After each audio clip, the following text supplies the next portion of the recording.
They have different functions because they are used differently. While both gold and silver are used in every single sector of the global economy, silver actually gets used up. That's why it is the secondary currency metal.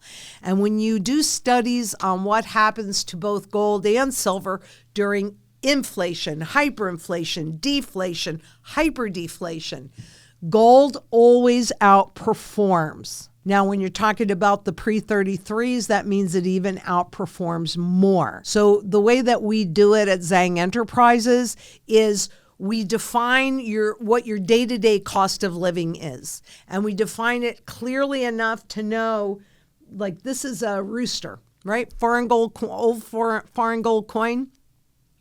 What do you need for your property taxes? This is what I personally use for my property taxes, the old foreign gold coins or the fractional US coins, either way. For my silver, that's what I use for my day-to-day purchases. So if I need to put a tank of gas in my car or I need to buy a pint of strawberries. Now, if you have your own gardens, you can swap food for food, but understand that gold and silver became the primary and secondary currency metal because they don't have a shelf life.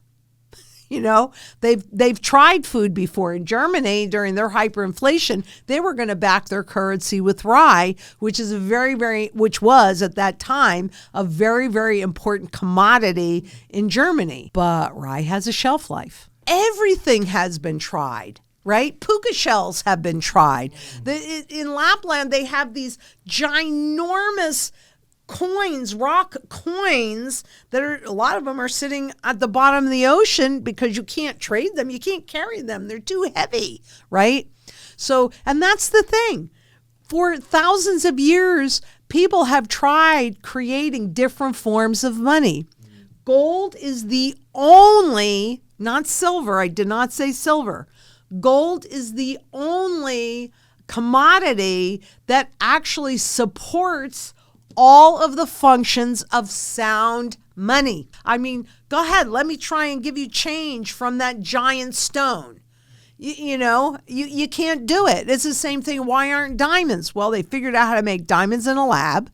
And if you have a big diamond, the bigger the diamond, the more value it has. If you break that down into smaller diamonds, do those smaller diamonds retain their value? No, they have a lot less. Gold and silver in any form are monetary at their base. And you can take it from one form, put it into another form, and it doesn't lose its value. You could take a bigger piece, put it into smaller pieces, right? And it doesn't lose its value. So there are reasons why gold evolved as the primary currency metal, silver as the secondary currency metal, but they have different functions. And so that's how we do it at Zang Enterprises. We have a conversation, right?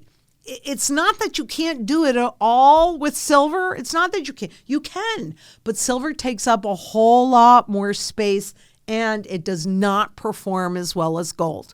Take a look at all of those charts that I do. Pick a currency, any currency, I don't care. Spot into any currency. Gold into any currency. Use the same time frame, whether you do it for a year, 5 years, 10 years. And you're going to see over and over and over and over again, even into resets, that gold outperforms, silver outperforms dollars hands down. Gold outperforms that. It is the primary currency metal. It does not get used up, and it meets the 4 criteria of being a good currency. It is a tool of measure, a tool of barter, a short-term store of value to make sure you're fairly paid for your current labor, and a long-term store of value so that no matter when you want to use that, you're still being fairly paid for the labor that created that money. So they're 2 different things. They have 2 different functions, and that's why I do what I do.